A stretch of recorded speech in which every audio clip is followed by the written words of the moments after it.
Around the Word now, if we've got your Bible there, we'll go to the book of Esther. The book of Esther. And we've got the scriptures that we'll show on the screen. So Esther is just a little bit before Psalms and Job.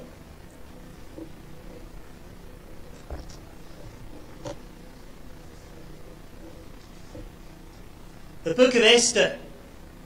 It's a dramatic account of Esther, a woman of courage and character. A real story. These are actual events that happened when the people of Israel were taken captive in Babylon. Matthew Henry has said of this book, though the name of God be not in it, the finger of God is, directing many minute events for the bringing about of his people's deliverance. Interesting, the name of God is not there, but he is very much present, very much evident, though not named. So let me introduce the story to you and tell of two plots.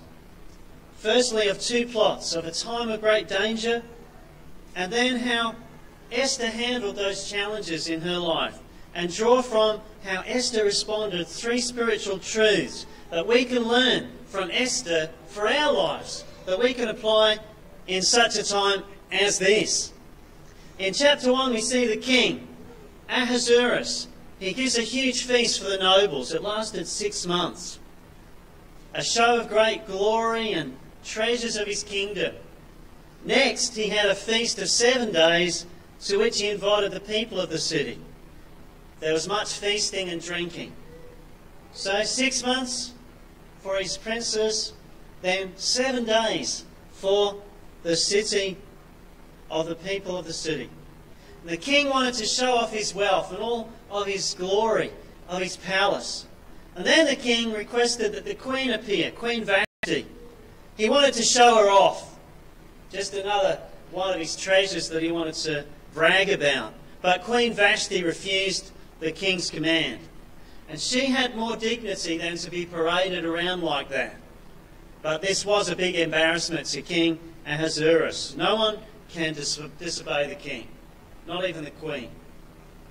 And he'd been drinking, feasting, likely he was drunken, and in his rage he consulted his advisors. What should he do? And they were concerned that Vashti's disrespect for the king was going to be having a ripple effect through the kingdom. And they suggested that the king make a decree that Queen Vashti no longer be allowed in his presence again. And so a marriage ends. Perhaps the king regretted his rash decision in that moment of drunken anger. Perhaps he missed the queen. He started on a search for a new queen. He called a nationwide beauty contest. There was possibly, some have reckoned, some 400 women brought before the king. Esther was one of them. Esther, an orphan girl. Esther had been cared for by her uncle Mordecai, who had become her guardian. And we pick up the story in chapter 2, verse 17. Esther, chapter 2, verse 17.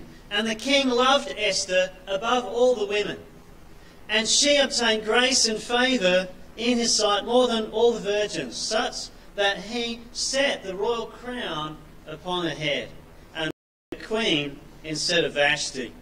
He loved her more than all the others that were shown to him. She obtained grace and favour. He set the royal crown upon her head. She was crowned Esther, Queen of Persia. Esther, an orphan, now the queen of the nation. God had exalted her and used her, and would use her still.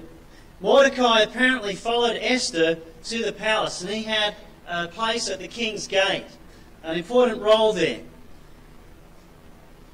One day, while he was there working, he overheard 2 of the king's officers conspiring to kill the king. Here's plot number 1, the first plot. The first plot, a scheme to slay Esther's husband, the king. Mordecai informed Esther of the plot that she heard about, and she sounded the alarm about this plot to assassinate the king, and it was foiled. in chapter 2, verse 23, inquisition was made. They made some inquiry about the matter, and it was found out. And therefore these two officials of the king, they both were hanged on a tree. And it was such an important event that they made sure to write this event in the book of the Chronicles before the king. The king had a record book, and they recorded this event of the informing by Mordecai about the plot to kill the king and how the king was saved. Plot number 1. Next up, a man called Haman enters the story. Now, when the Jewish people recount this story, when the word Haman is referred to, everybody goes, boo! Yes, he's the real baddie. He's the real bad character of the story. Haman. Boo! And in chapter 3, Haman appears. He is highly honoured by the king. He's given this position of senior authority in his kingdom. We see that in verse 2 of chapter 3. Haman is exalted. And it says that all the king's servants that were in the gate, they bowed and reverenced Haman. You know, whenever Haman came on the scene, everybody had to bow down and show respect to him. For the king had so commanded concerning him. But Mordecai bowed not, nor did him reverence. Mordecai did not bow to Haman. He refused to kneel down to Haman. He would rather honour God than to honour this man in such a way. And 5 of chapter 3 it says, when Haman saw that Mordecai bowed not, nor did him reverence, then was Haman full of wrath. He really got annoyed by this. This just really irked him. How Mordecai did not bow. And in his anger he plotted the execution of all the Jews in the kingdom. Here's plot number 2. Plot number 2. Plot number 2 is Haman's scheme to murder Esther and her people. Whilst it was not known that Esther was one of the Jews, this would include her. She hadn't made it public. Verse 6 of Esther 3, Haman, thought scorn to lay hands on Mordecai alone, for they had showed him the people of Mordecai. He thought, no, I'm not just going to stop at Haman, I'm going to wipe the whole lot of them out. Mordecai and all his people, all his family, friends, neighbours, all of the people of the nation of Mordecai, I'm going to slaughter them, he said. So wherefore Haman sought to destroy all the Jews that were throughout the whole kingdom of Ahasuerus, even the people of Mordecai. He didn't just stop at Mordecai, he wanted to kill the people of Mordecai, the whole kingdom, throughout the whole kingdom. Now Haman was known as Haman the Agagite. I had to practice that word. Agagite. The Agagites had a long-held grudge against the Jews, way back through to the book of Exodus. It began when the Amalekites attacked Israel after they left Egypt. And God had Saul to kill all the Amalekites. That's what he told him to do. Kill the Amalekites along with all their animals. But Saul saved the best of the enemy's sheep. He liked the look of their sheep. You know, a bit of lamb stew. And he also spared the king, a man named Agag.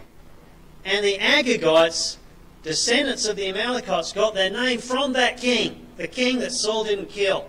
There's a lesson here for us. When God tells you to do something, do it. Just do it. You know, get the Nike, just do it. Just do what God says to do. Just do it. Don't argue, don't debate, don't pussyfoot around. Just do what God tells you to do. But Saul did not, and we've had trouble ever since. Haman's evil plot was about to be hatched. He went to the king in verse 8 of chapter 3. And Haman said unto King Ahasuerus, here's what he said, there is a certain people scattered abroad and dispersed among thy people in all the provinces of thy kingdom, and their laws are diverse from all people. Neither keep they the king's laws. Therefore it is not for the king's profit to suffer them. Don't put up with it, king. These people have got their own laws, their own way of living. They're diverse. These people are different. These people are not like all people. They're different from all people. There's something special, there's something different about them. And so they don't keep your laws, king. So it's not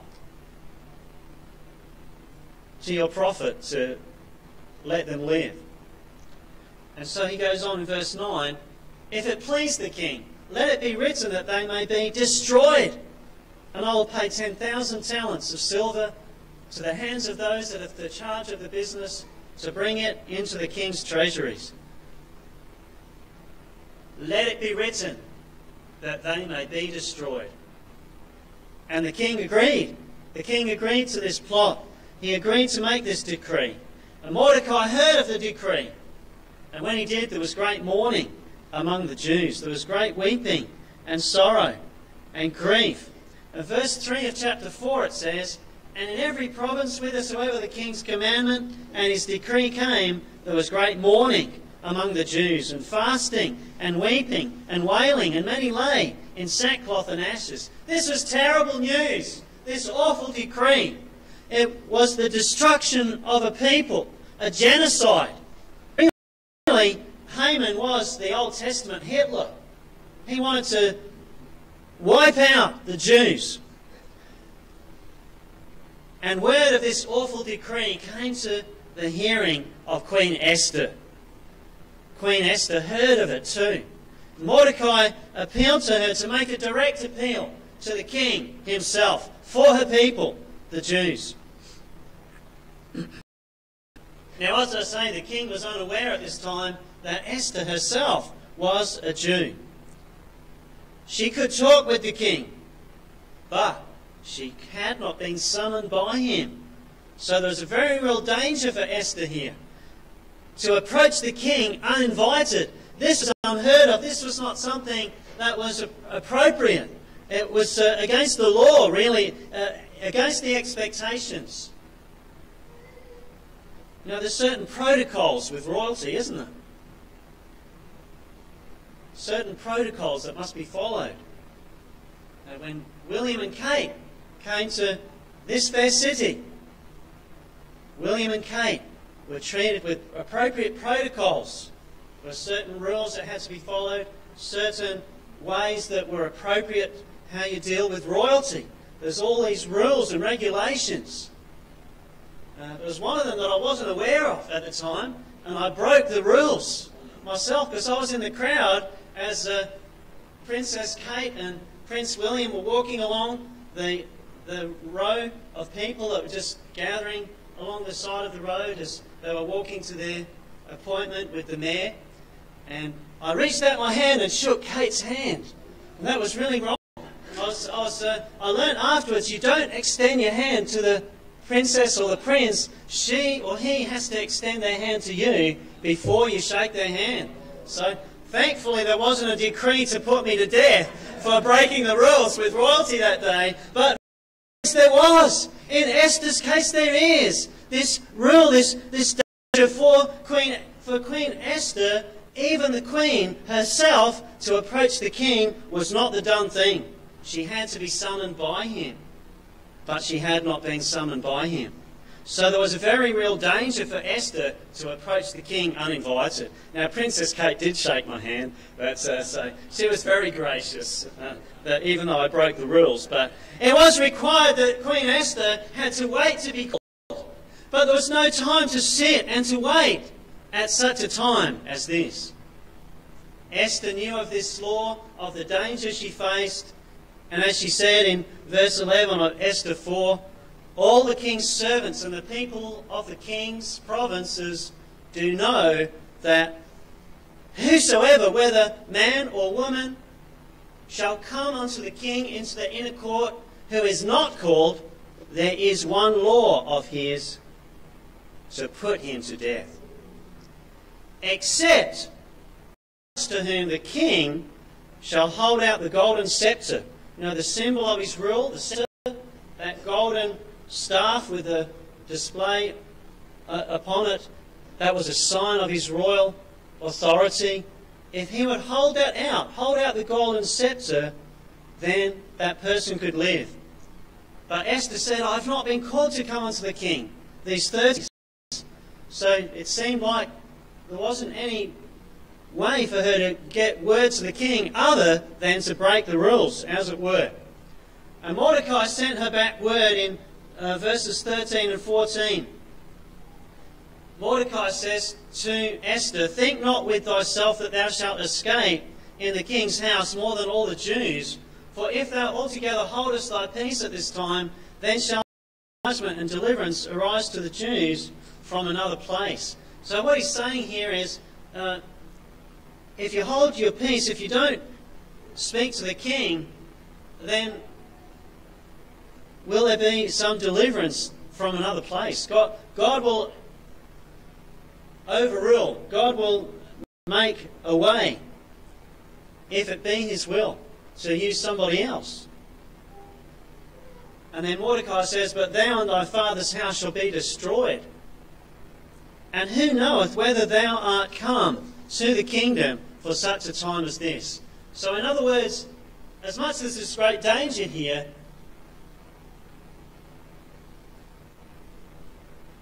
perhaps it is such that you are come into this position of influence and authority as the queen for this purpose, for this time, for such a time as this. That Esther, in a time of crisis and danger, yet it was God's placing her there at this time and in that danger for such a time as this. That Esther was chosen by God to fulfill his plan in this time of crisis, this time of danger, a time of attack, of trial of her faith. How would she respond? How should we respond when we are in such a time as this? When we're threatened, when we're endangered, when our faith is tested and tried, when we're to step over the line and to stand for God, when it's not convenient, when we face great opposition and real threat. How would we respond? How should we respond? Like Esther. God has placed you where you are today for such a time as this. He's got his plan, his purpose. Who knoweth whether thou art come to the kingdom for such a time as this? Now we've seen the two plots. We've seen the plots.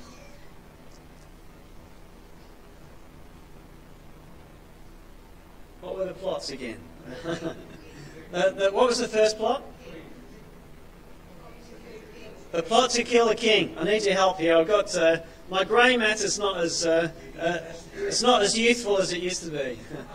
And then we see the second plot is the plot against Esther and the people to kill the Jews. So the plot was against the king. Now the plot is against the people. Esther's people, the people of God. We've seen the two plots. Now we'll move to the three spiritual truths. Three spiritual truths that we can learn from Esther. What stands out about Esther here is that, firstly, Esther seeks God. When you're in such a time as this, number one, seek God. Esther calls the people to prayer and fasting. Now, it only says fasting, but we can take it as understood. When you fast, you pray. They go hand in hand. We don't just fast. We don't just abstain from food if the Lord puts it on our heart to fast. Fasting is in combination with praying. Of course, they go hand in hand. Whilst it's not said here, we can understand she called the people to prayer, to seek after God.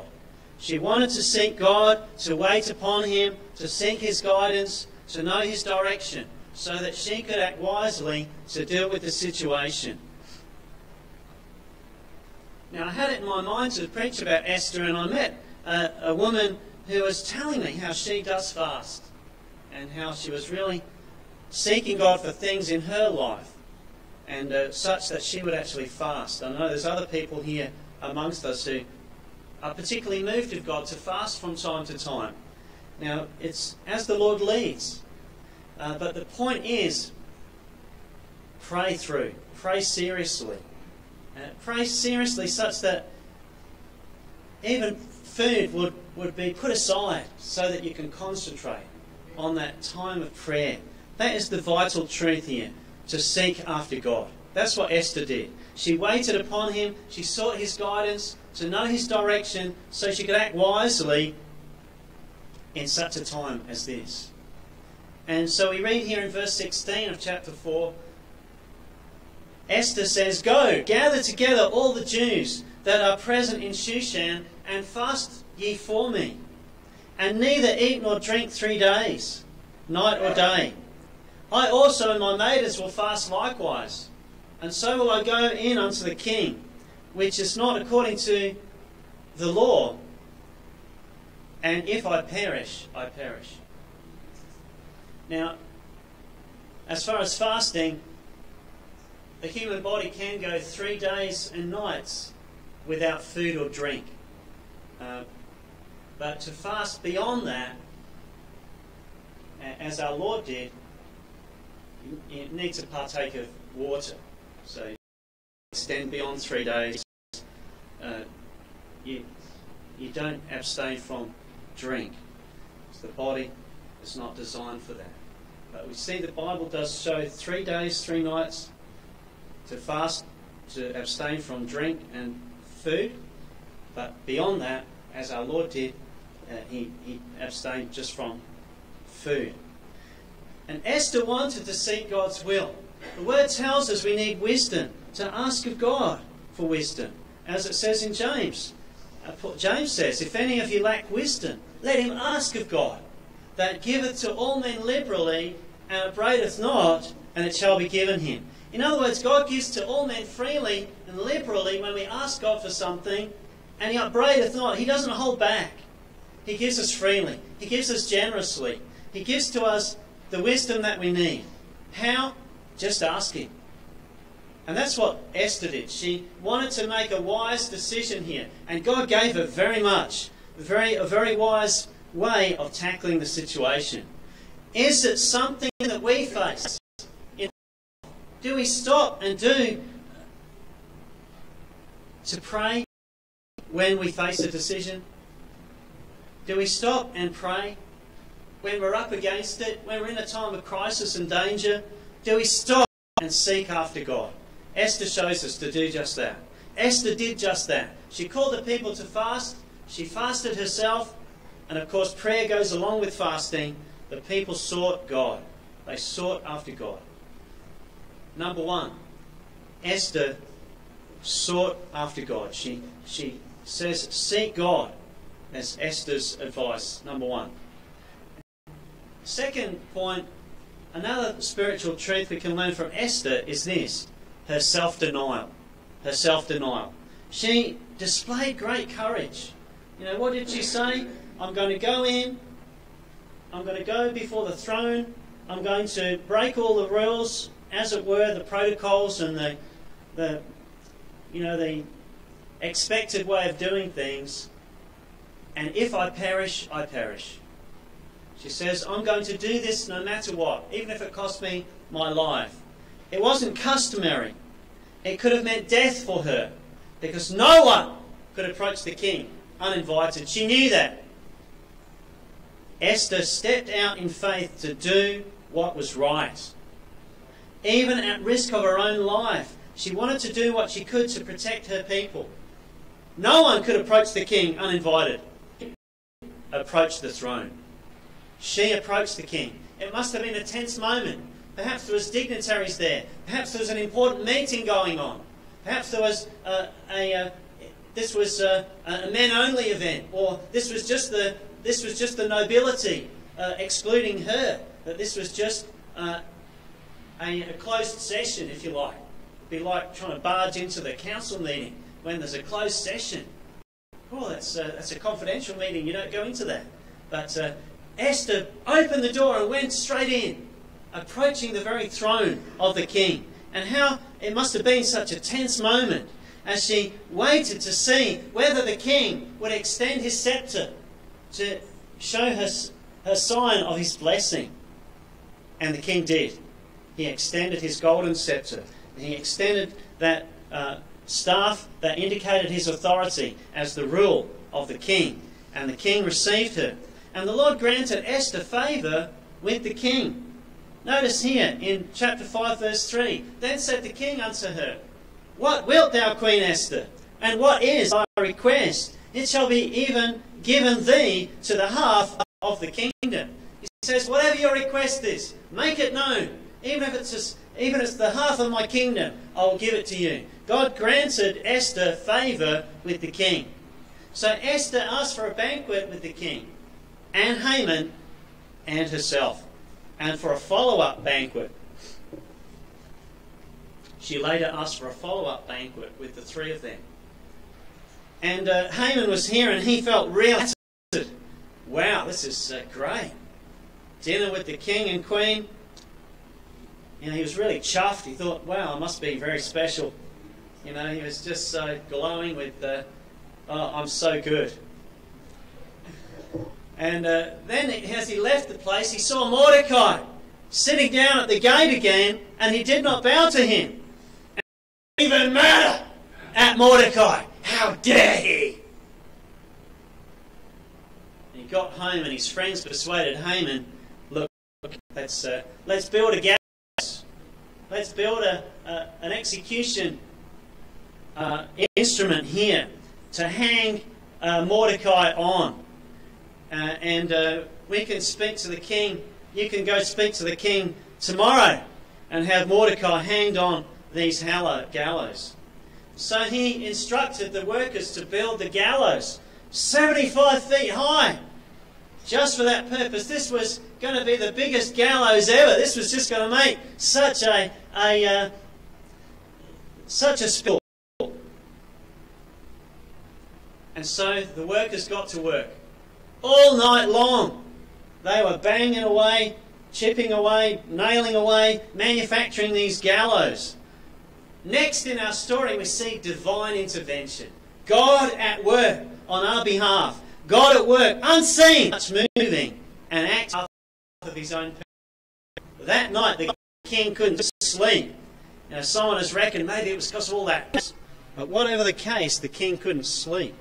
So the king woke up his servants and said, he ordered them to read to him. You know, I need a bedtime story here, he said. And they found this really sleep-inducing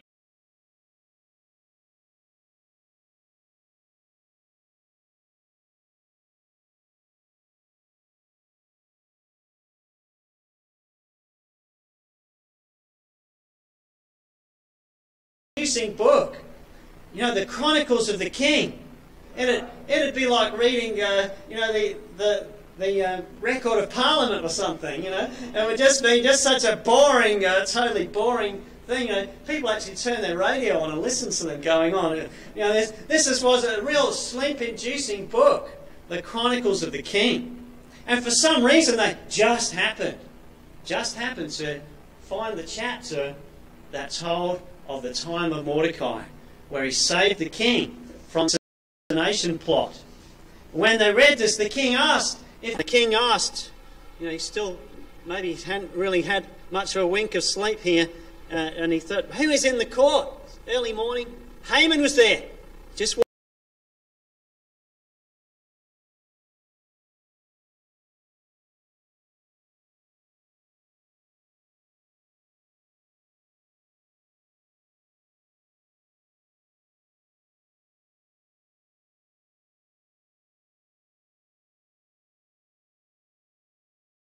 walked in, and he was just hanging around waiting for the king to summon him, I suppose. He got there bright and early. This was his big day. His big day. He was going to ask permission to use those gallows, you know, the biggest gallows that have ever been made, that he had built to hang Mordecai. And so we see in chapter 6, verse 6, Haman came in.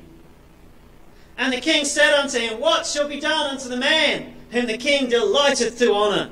Haman couldn't believe his ears. Oh, it's even going to get better. I've had the banquet with the king and queen, now they want to honour me. And so things just couldn't get any better for Haman made now. 7, and Haman answered the king, for whom the man whom the king delighted to honour. He thought, I'm going to pull out all the stops, just everything's going to be laid on for me.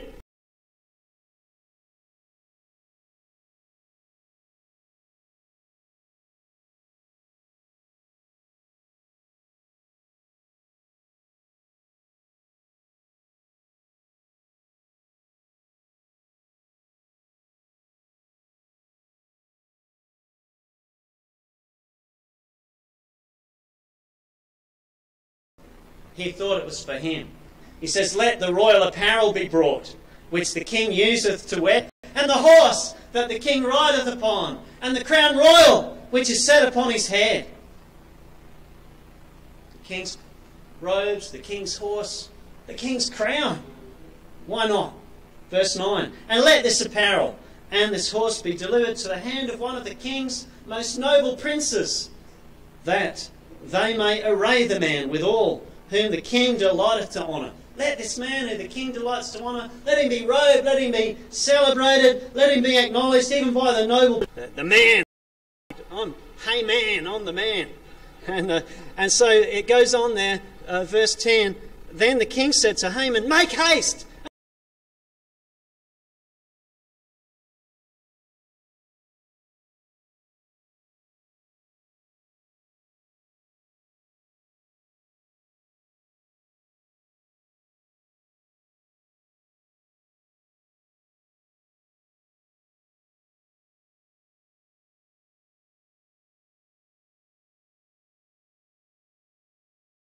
Take the apparel and the horse, as they have said, and do even so to Mordecai, the Jew. Do it to Mordecai, the Jew, that's sitting at this gate. Let nothing fail of that thou hast spoken. It's a great irony, isn't it? Verse 11. Then took Haman the apparel and the horse, and arrayed Mordecai, and brought him on horseback through the street of the city, and proclaimed before him, thus shall it be done unto the man whom the king delighteth to honour. Can we imagine the shock, the horror, the embarrassment, the humiliation that Haman suffered? And in chapter 7, Esther held now the second banquet. She called Haman and the king together again, still hadn't revealed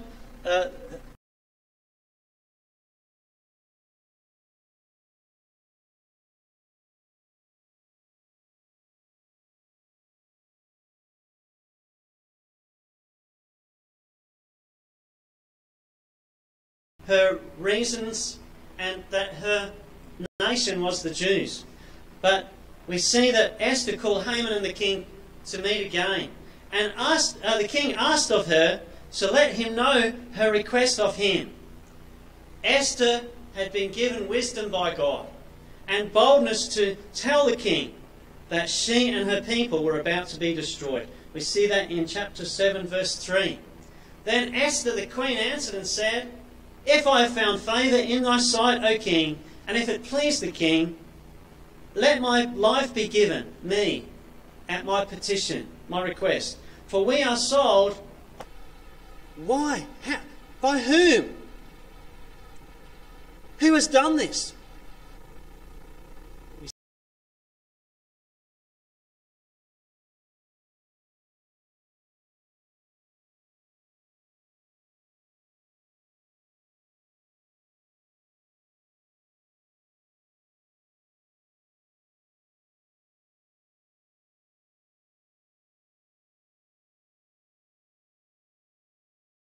See, verse 6 of 7, Esther said, the adversary and the enemy is this wicked Haman. He's the adversary, he is the enemy. And then Haman was afraid before the king and the queen. He thought, uh-oh, my luck's changed now. Just to recap thus far, we've had two plots. The first against the king, the second against the queen and her people, God's people. We've seen of Esther. In such a time as this, how did she respond? How should we respond in time of crisis, in time of trial of our faith? Firstly, her response was to seek after God. To seek God's will, to get expectations, to do what was right to do. To do what was right. And to surrender to God's will. To stand up for God's people. To stand in faith. To sacrifice her own comfort and safety. Not only could she be deposed as the former queen,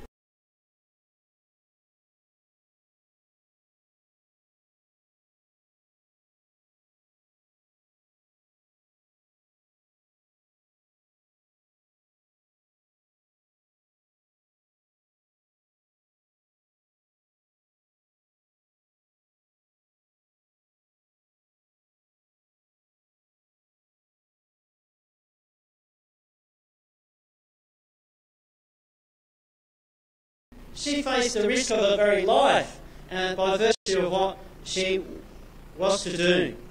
And thirdly, we see Esther's response, I put to you, which is a lesson for us, Esther's spiritual warfare. Esther's spiritual warfare. Chapter 7, verse 6, Esther said, "The adversary and enemy is this wicked Haman." Esther and God's people had an adversary, an enemy, and so do we. Conflict that we're engaged in.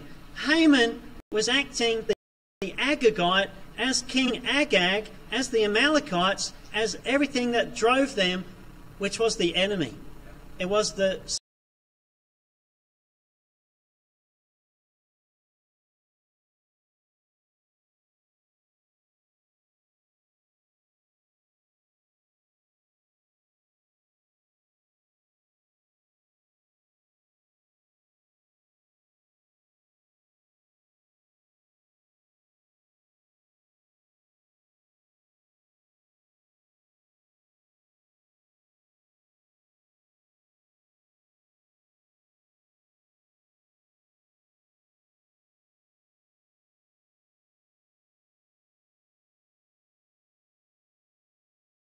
spiritual enemy of God's people that was behind and motivated and drove them to such actions. And likewise in life, the humans who are opposing us in godly terms, they're really sent at the enemy's bidding. It's a spiritual warfare. It's a spiritual warfare. And we can learn lessons here, I put to you, from Esther about the spiritual conflict that we're engaged in. Now, I've got some human enemies. People hate my guts. I don't know why. Adversary and enemy is this wicked Haman. And at this, the king, he just flew in a rage. He says, "I've just got to go get some fresh air." And he went outside into the garden. So I'm going to...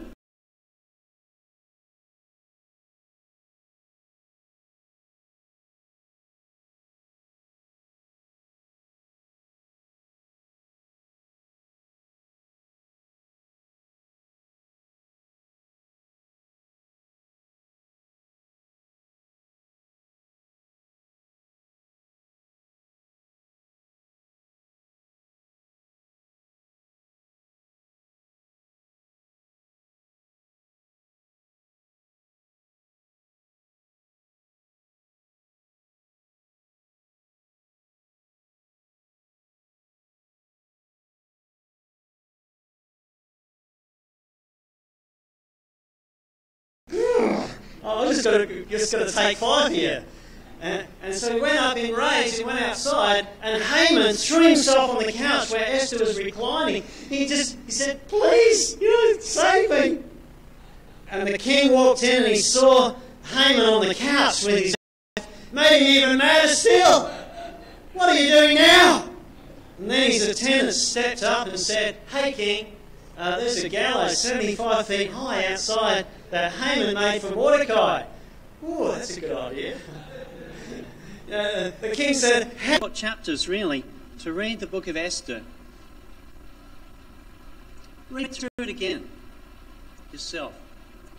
In the book of Esther, what do we see? The power of one woman who God raised up.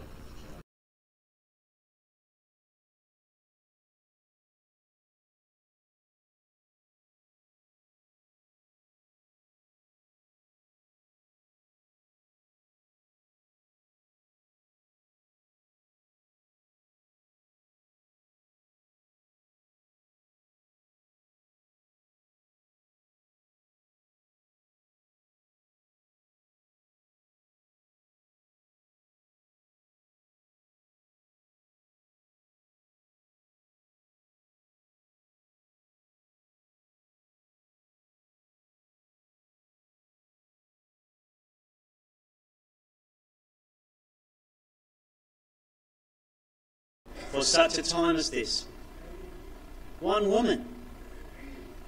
The power of one with God for such a time as this. Women folk, men folk today, let's be encouraged to be like Esther. Ultimately, it's a spiritual battle that we're engaged in. We're not fighting flesh and blood. There's some wicked Hamans around, but they're driven by the enemy who opposes God's people, the adversary. Where there is great danger and crisis, let's learn from Esther and seek after God. To stand for God in your family, in your circumstances, in the time that you are in such a time as this. Don't